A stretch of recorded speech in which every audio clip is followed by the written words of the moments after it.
children, when we do this, then they open up like a little flower and they're able to listen and respect parents. But then if you are only dictating to your children what all he or she can do, then they kind of close in and they will not be able to share. And also, like I said, we really need to respect, to have a good respect for our children. And again, what I see is that living here in this country for quite some time, and even in England, I see that most of our people are happy to mingle with their own folks. What I would advise is, then how will our children learn? You know, if we're constantly just staying with our people. And I heard Chandani Diju's talk earlier, and Shraddha's too. So we really need to change. We need to empower our children. And how do we do this? Is because it's a totally different culture where parents, it's already a daunting task for parents.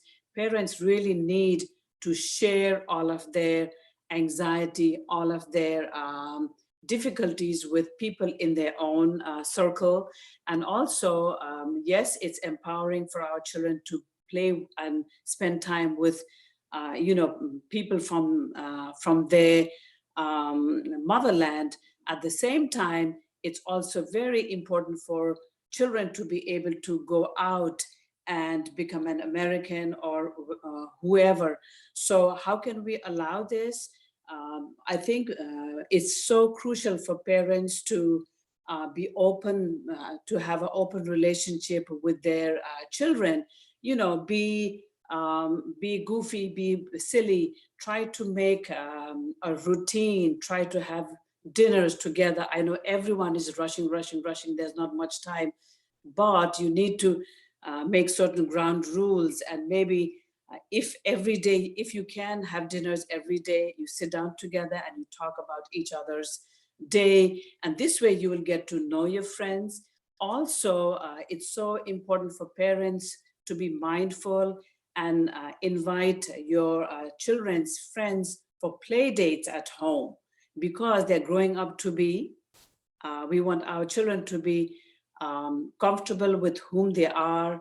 Of course, they will want to, we want them to be able to respect their roots and heritage. At the same time, we want them to fit in this society as well. And so, yes, it is daunting for parents to send our children over for play dates, forget about sleepovers, but that is such an American culture where children just long to have sleepovers. So how can we do that? We definitely have to have ground rules, but at the same time, we can invite our children's parents to come home for a meal. And I've seen living here that so many of our Nepali people are a little apprehensive in inviting other people from different background over for a meal, but that's okay. Just make a meal a little less spicy. You know, this way you'll get to know them, you'll get to understand them. And I think it's so important for children to see this connection between parents, between students. And also parents should also try and go to children's school. You can educate your children's classmates by having cultural programs there. Maybe you can take artifacts from Nepal or whatever, food. And again, when our children are going and having meals at schools, we need to really be very mindful again and let them take lunches from home where they're able to open their lunchbox happily, so that it's the same kind of lunch that their peers are having. If you just send them Nepali lunch, say maybe just dal and rice or whatever, when they open, it doesn't look very appealing. And then, of course, their friends can tease them and harass them. So we don't want them to just break into that, go back into that shell, but we want them to be able to be comfortable with what they are eating. So this way you could maybe make programs in their school and introduce foods and such. And again, we know that children, as they're getting older, they become rebellious in nature. And so we really need to change that. And we, again, bottom line is respect. So yes, we may hesitate in having our children, date or have them go out with their friends or go for a high school dance. But we can also respect them and talk to them and give them the ground rules. And then, so this way, children will tell us about certain things, and this way we can guide them and say, okay, you are allowed to go, but you need to be home by a certain time, and otherwise they will start resenting. And yes, we need to educate our children about our culture, heritage. Well, guess what? What we did was, I will say that with trial and error, we did send our two daughters regularly to Nepal, and I think this really opened their eye in a big way, because they got to embrace their roots and heritage hands-on. And I would highly recommend this, but it may not be possible for all to keep on sending their children back to Nepal. So these days, what we can do is, oh my God, there is so much resources in YouTube. You can have them listen to music, have them listen to watch movies, and then have a discussion. And you can even spend time with them talking about, your stories of how you were growing up, what you did with your grandparents. And yes, right now in America, just like what you are doing, Priya and the others, there are so many organizations that one can belong and feel empowered. So I would advise parents to try and become a member of, say, American Nepal Medical Association, Medical Foundation, or Association of Nepali in Midwest America. So this way, when children go and see, what's happening, they are able to talk freely with these, with their peers, which will really make them want to just embrace that culture and heritage. So I think I'll just stop there, and we might be in a time crunch. And yes, and one thing I would like to suggest is, so we raised two daughters. They're really good kids. I'm happy to say that. And I say that my daughters are my biggest gurus. I've learned so much from them. And so parents, try not to tell your children that they need to just marry Nepali. We are living here, right? You got to understand the culture. Yes, we were lucky because both of our daughters found their partners Nepali their own way. We never pushed. And the other thing is, the other strong advice I would give is, as parents, we only talk to our children about academics. Please, please, please be very cautious in doing this. I would advise you to talk to your children about their friends first. Ask them how their day was.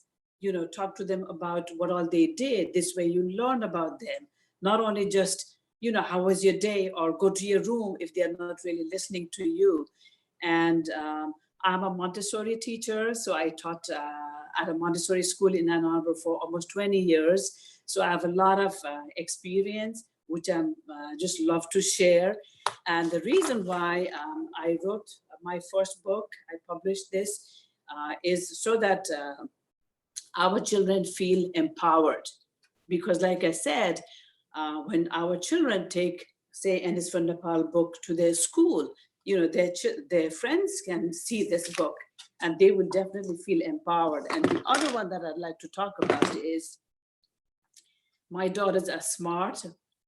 I'm so happy to share this today on the eve of International Women's Day. So it's not only in Nepali culture, but in so many cultures, sons are prized possessions and not daughters, right? But we all know that if we raise smart kids, those kids with a lot of love, with a lot of respect, they will turn their home into a peaceful, loving one.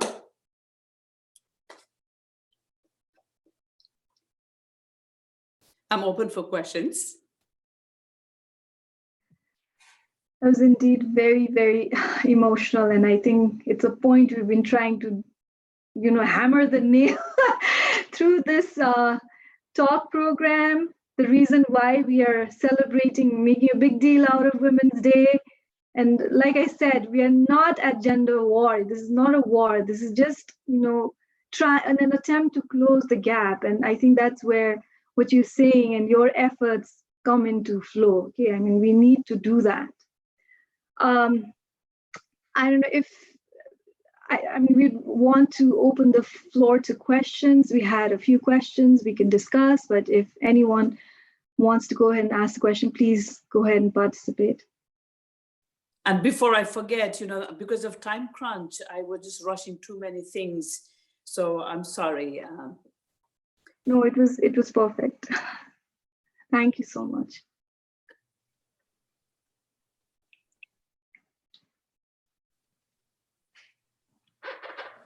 You can unmute yourselves and ask questions.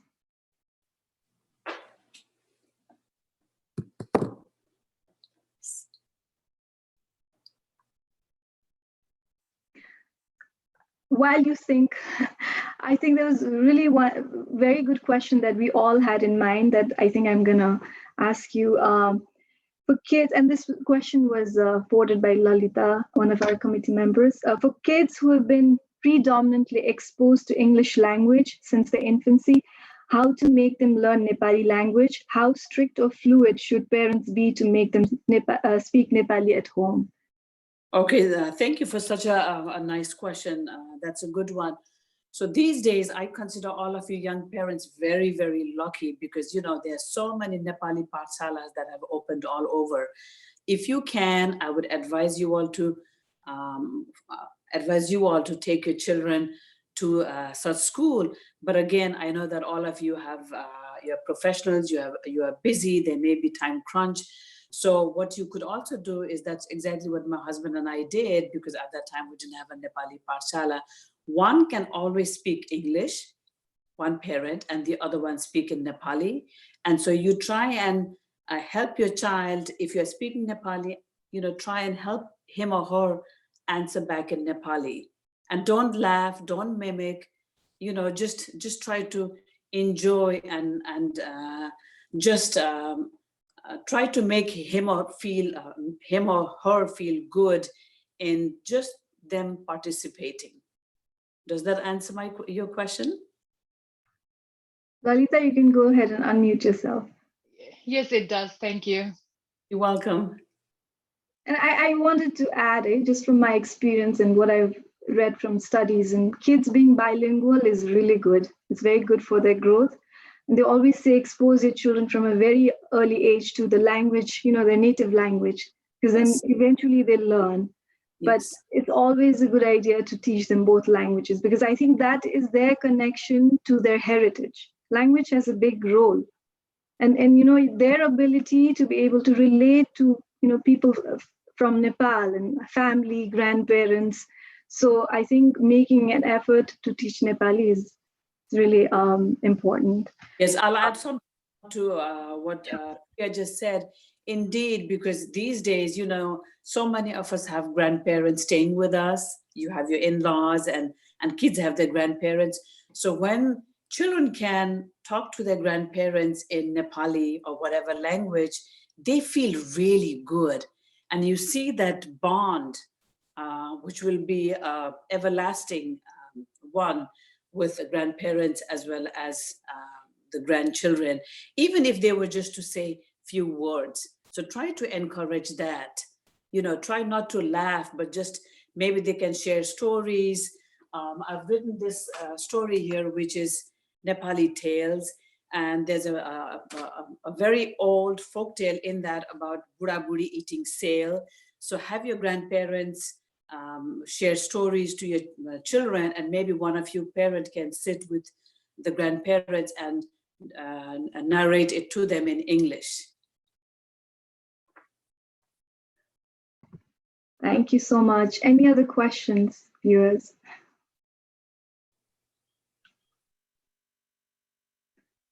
Anu, unmute yourself, please.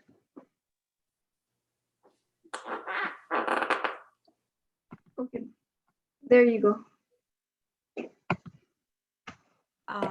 Thank you, Mrs. Adhikari. It was a very nice and powerful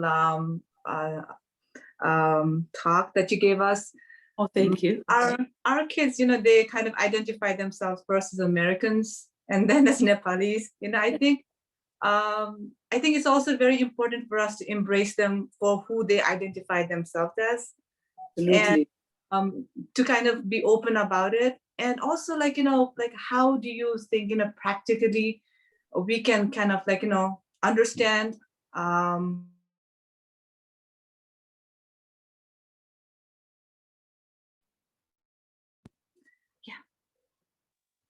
So can you hear me now?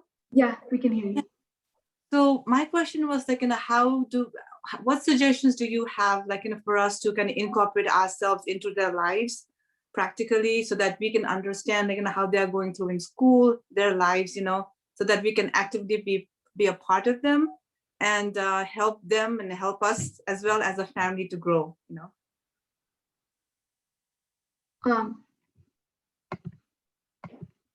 Miss Anita, you need to unmute yourself. Okay, so that's a lovely question. Thank you.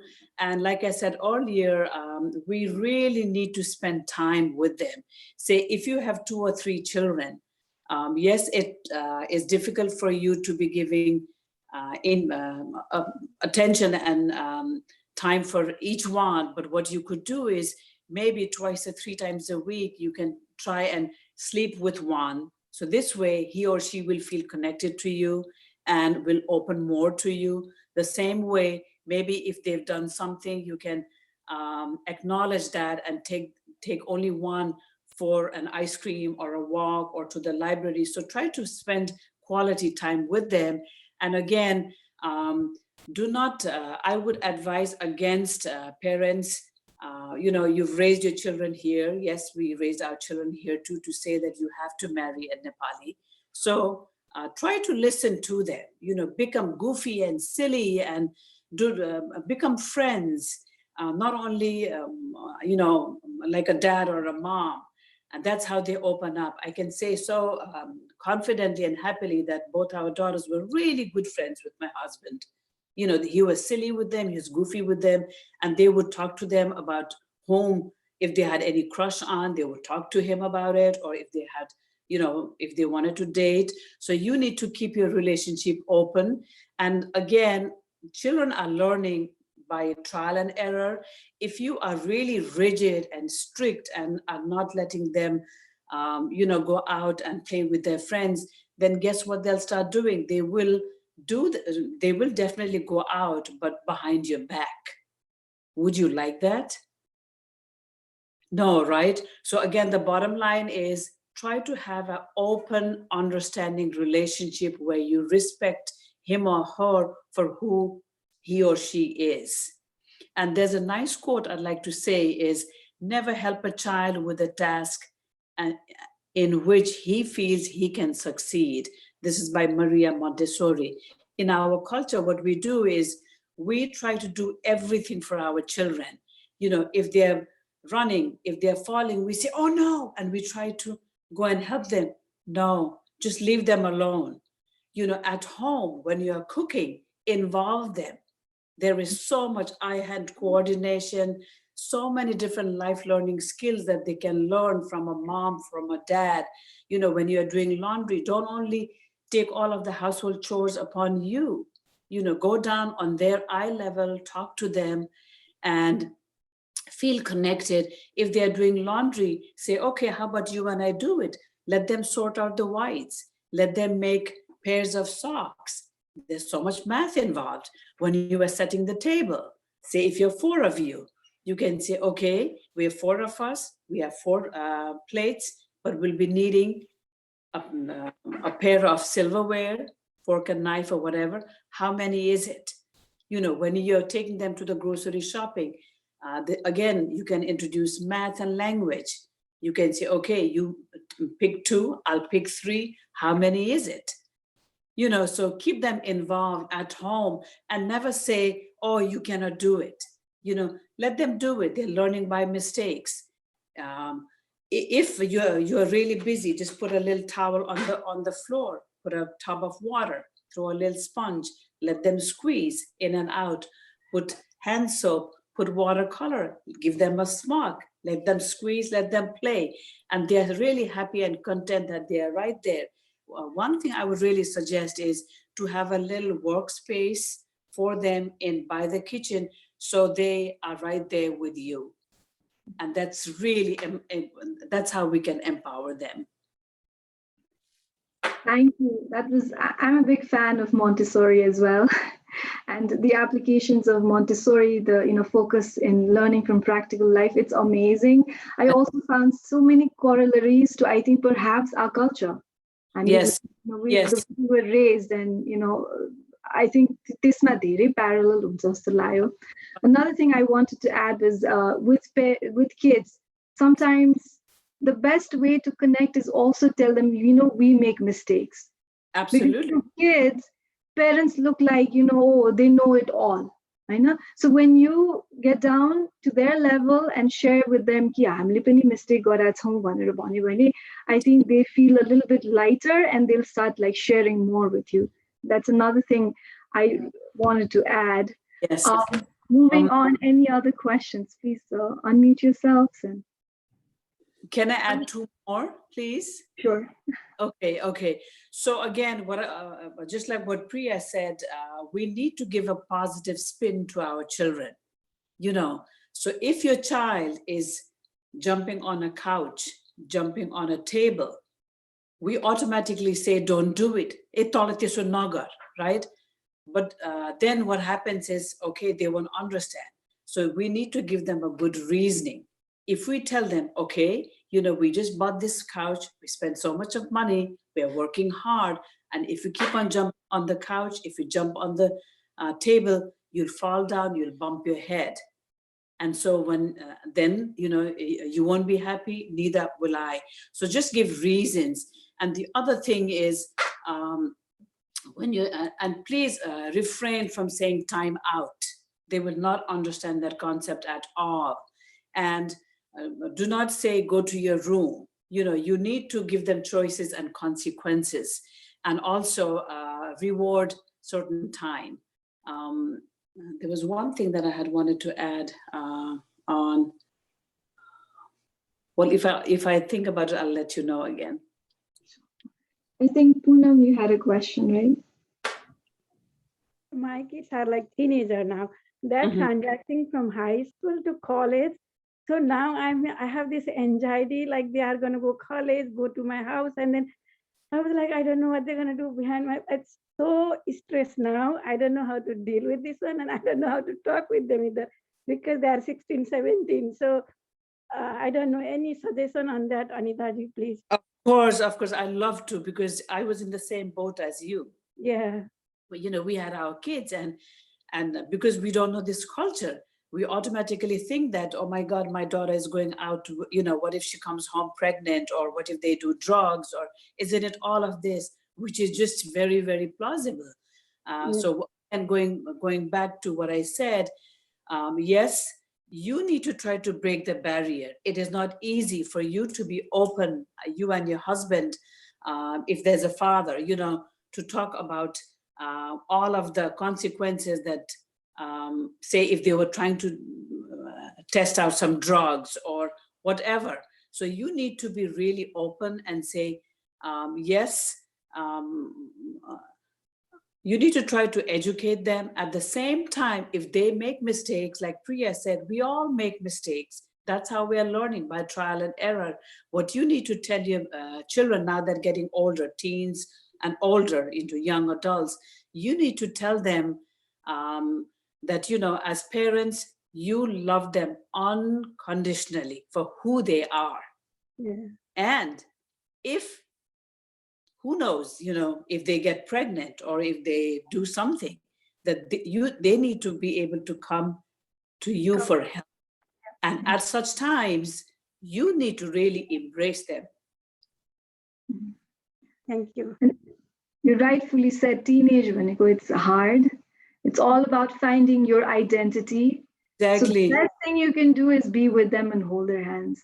I mean, Yes. I've not raised teenagers, so I can't really go on and on about it. But as much as I know, Right. it's just a process. They're not an adult, they're not a child, confusing themselves. So Yes. I think best way is to just hold their hands.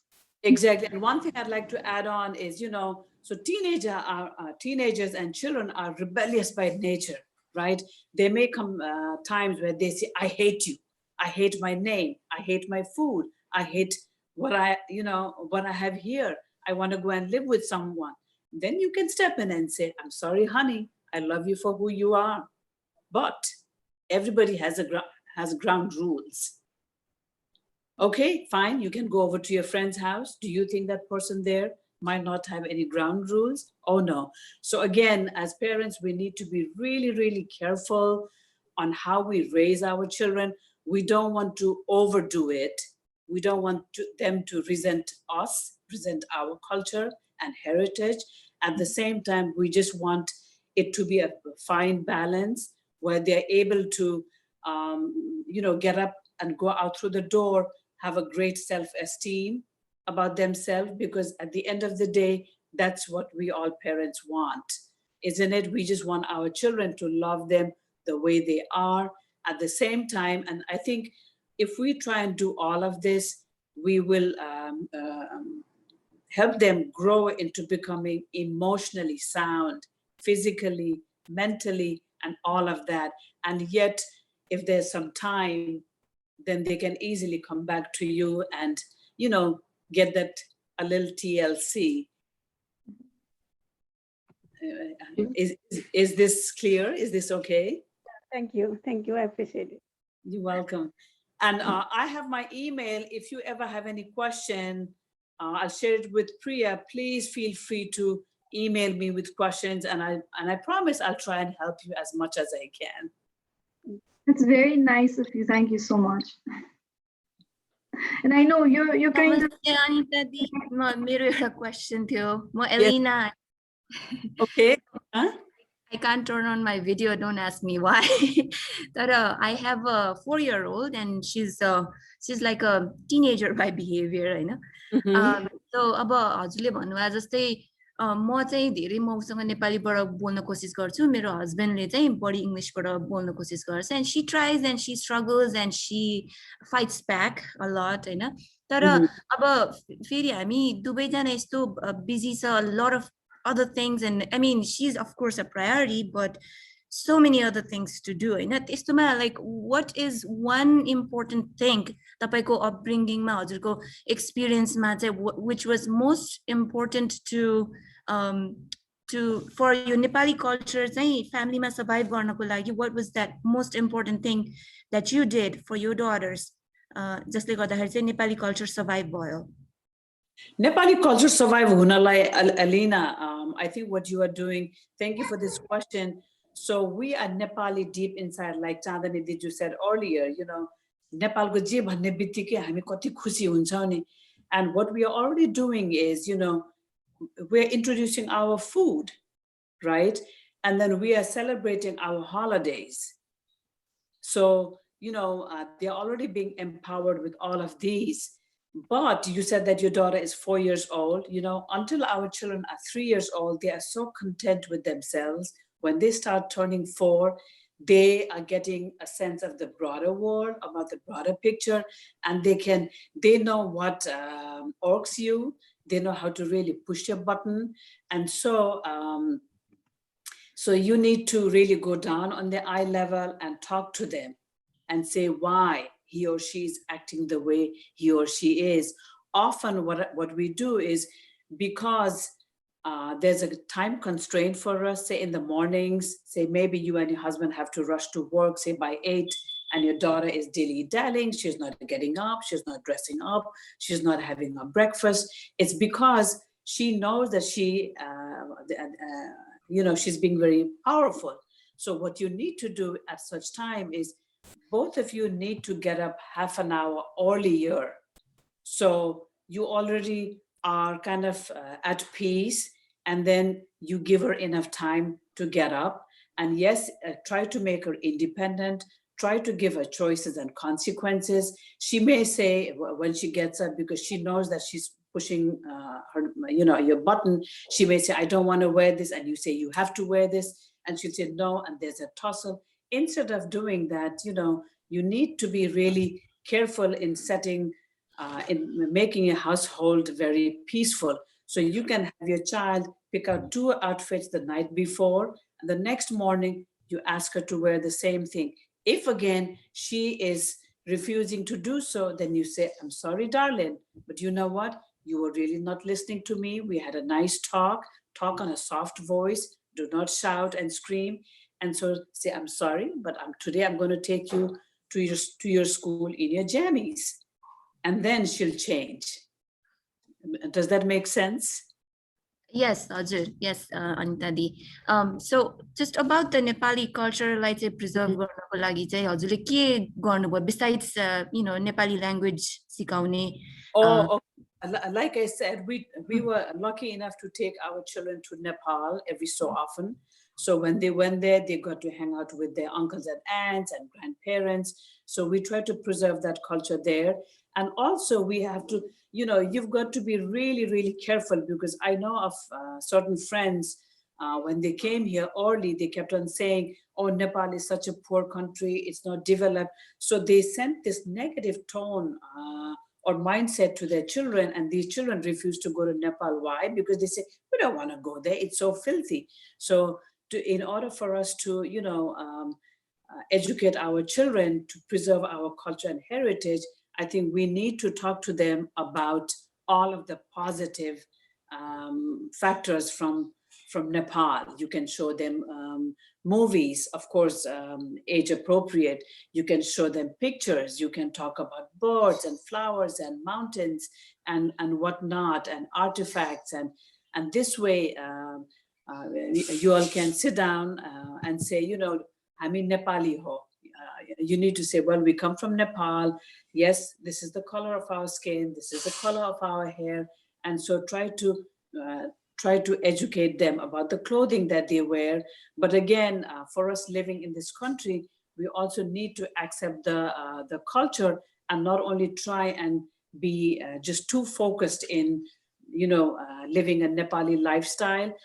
My daughter, my younger one, did not want to speak in Nepali. When she just became a teen, she did not want to go to the mall with me. And I felt kind of really, sad. But then that was a phase, it passed away. And now we're best of friends. So I hope I've answered some of your questions. Sure, Antari. Thank you so much. And thank you, NWEC, for such a wonderful program. I think tinejana speakers were all interconnected. I think I'm blocked, but thank you. We can hear you. So that's a really good point. And even studies kids who've been, who are raised with ethnic pride. I want to say that ethnic pride. They do the best in school. They're very well engaged, and their sense of confidence is much more. Because knowing your root and being proud of your roots is very important. To understand you're different in certain ways, but not inferior to others, just because you're surrounded by, dominantly Aru Mancheru, so that sense of pride, so definitely after culture, my pride, we have to put that sense in them while balancing with just, accepting their surrounding. Absolutely. And one thing I'd also like to add is from a friend I came to know recently, there's something called the rootless culture. There are so many people working in the United Nations or other jobs where they may be spending 2 years in this country, 3 years there, 4 years there. And at the end of the day, children really do not know where they belong.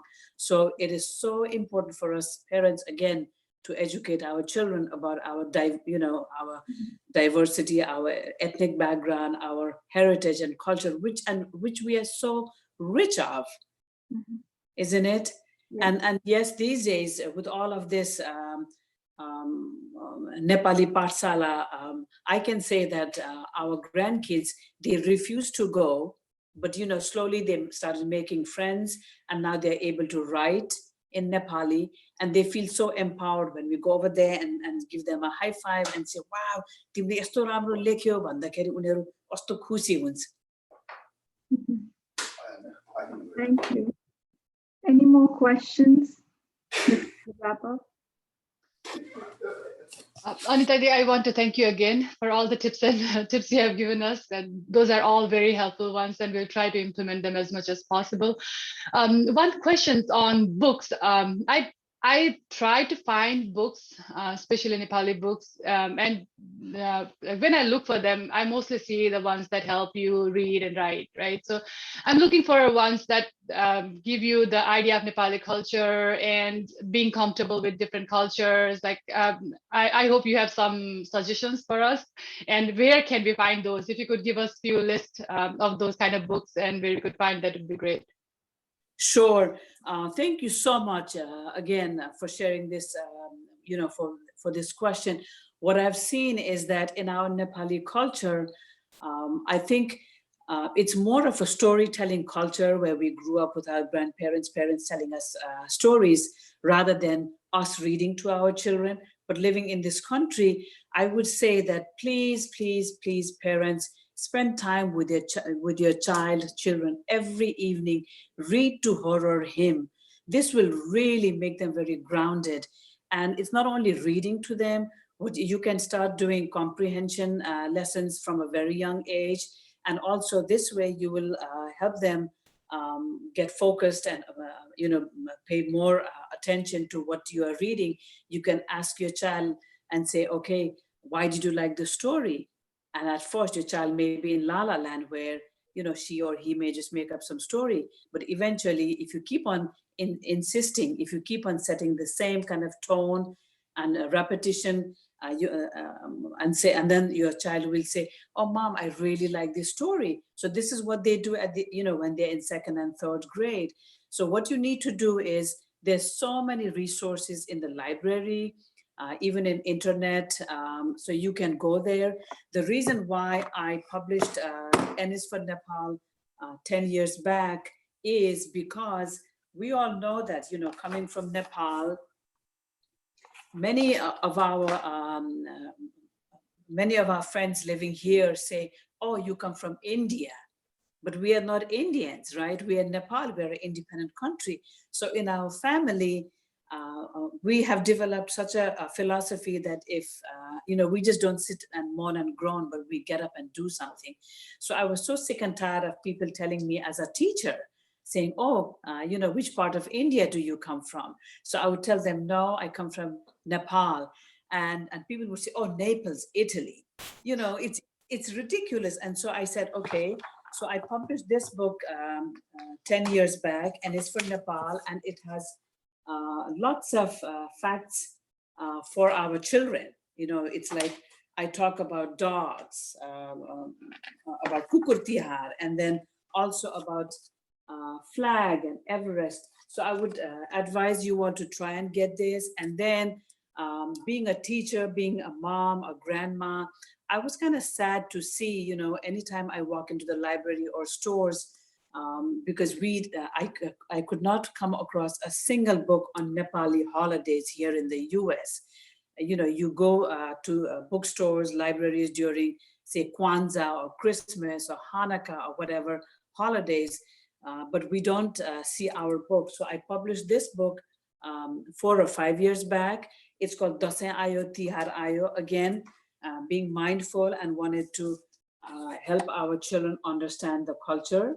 And yes, there's lots and lots of resources in the web. You can even say, what are the books that I can help my 4-year-old read? And you'll be finding lots of them. You can even go over to your schools, to your child's teacher and ask them, I come from a different culture. Can you please help me find certain books? So there's, do not be shy. We come from a culture where we are not really very forthcoming, or we're a little afraid and we try to stay in the background. No.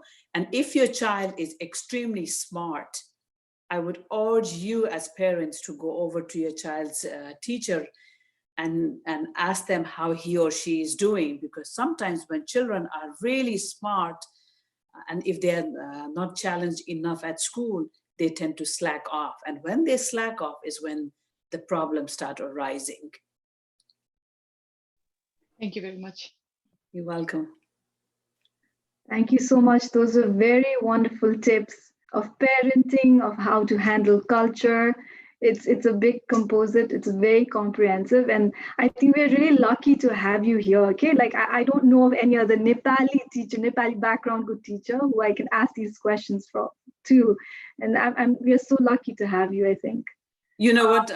Thank you so much. This is a topic that I embrace. It's really dear to me. So I can go on and on and on and talk for hours because, you know, of my background, right? I taught in Nepal, I taught in England, I was working there, a volunteer, and then here, and now living here, and I really embrace life. We have not only Nepali friends, but we have friends from all walks of life. And so there's so much that I can share, but with limited time, we really cannot do this. So if you would like to maybe have another session sometime about just parenting. Absolutely. If our community is interested, and I'm saying it again, let's do this kind of session again. and thank you so much for offering. That's very kind of you. I think parents appreciate mere questions in spite knowing whatever I know and like working in the field. So it'd be really, really good. Very nice. Right. Thank you for giving me this platform, and you know, questions too came from you all. So keep on doing what you are doing. Remember, at the end of the day, it's your child.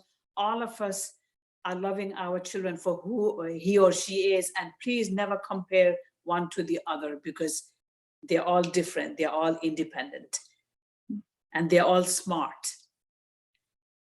And one last thing is try to focus on their strength first versus their weakness.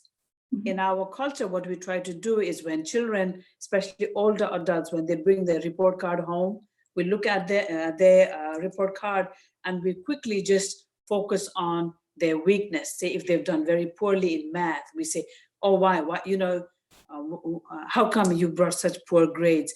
But if you focus more on their strength first, even if it be just art, this way, I say it is like a flower, you know, when you open and when you talk to your child, they start opening and then they will say, yeah, mom and dad, you know, I think I spent too much of time watching a movie. I spent too much of time playing soccer. I guess I should really spend time doing math. So this way they'll be able to open up with you, and then, you know, we'll take it from there versus just focusing on their weaknesses. Thank you so much. I would now like to ask our General Secretary Pooja to give our vote of thanks and a little bit of wrap up. From my end, I don't know, we worked very hard to bring this on International Women's Day for our community and for everyone globally, everyone Nepali community ma. And our focus was definitely to empower, make it much, much more empowering. So that's why we combined a lot of, you know, why it's important to empower, how can we become leaders, and like leadership, workplace, it's pretty much, you're the leader of your home, right? Mm-hmm. And even like something sensitive topic like what we just discussed, raising kids in a bicultural or intercultural environment. I think these are very important conversations. And I think these are, if we are more equipped with tools to know how to handle this, I think as the community will grow better. So that's the whole idea of empowering with knowledge, empowering with, you know, being together, forming a tight network. So I thank you all for joining this. And, you know, NWEC community, everybody from everywhere in the world, joining us, Nepali Aru, and in addition, our lovely guest speakers who've spent so much time. I didn't know it was going to be this long, but it kind of went over time. So thank you so much personally from me. Pooja, you're up. Thank you, Priya. To our wonderful speakers, Mrs. Chandni Joshi, Mrs. Shraddha Mainali, and Mrs. Anita B Adhikari, on behalf of the NWEC, please accept our sincere appreciation for your thought-provoking presentations. workshop and helpful tools and tips. We appreciate you making time in your busy schedule to speak to us. Thank you, Mrs. Joshi. I think she's left, but for joining us all the way from Nepal. That was just amazing. All in all, it's been inspiring, valuable, informative, intriguing, to say the least, enlightening as well, and also have had a practical experience with workshop. So it encompassed everything, right? So to all our participants on Zoom and Facebook Live, thank you for celebrating 2021 International Women's Day with us. Once again, on behalf of the NWEC, thank you so much. So I'm passing it to Priya now. And I think it would be incomplete if we didn't thank two people today. Ireze Elena Shakya. Dr. Shakya, can you show yourself? Or she was our PR last year. She moved from here to Louisiana. It's been like, what, 8 months? And she's been so involved with us. We don't feel like she's moved away. So thank you so much. She's championing our wellness club. And the other person I really want to thank is Nivedita Baral. I'm not sure if she's here. Sanjay, you're here, so please accept my thanks. She's been the champion of the champions. She has invested so much time. You weekly, I'm Sunday wellness, your yoga, meditation, garnema. She's been so helpful, and even Sanjay, both the couple, they've been empowering us a lot. And thank you so much for your effort. Thank you, Priya. All right. Well, I don't know if you guys have any feedback, please let us know. Actually, Sukriti just shared a feedback survey monkey. So if you could be please kind enough to fill that out for us, that'd be great. And हाम्रो NWEC को लागि कुनै feedback छ भने we'd be open to that too, to make sure, we do this annually and hope to do more and more of these. Now that we found a virtual world, it's like amazing because now we can reach more people, and I think that's amazing.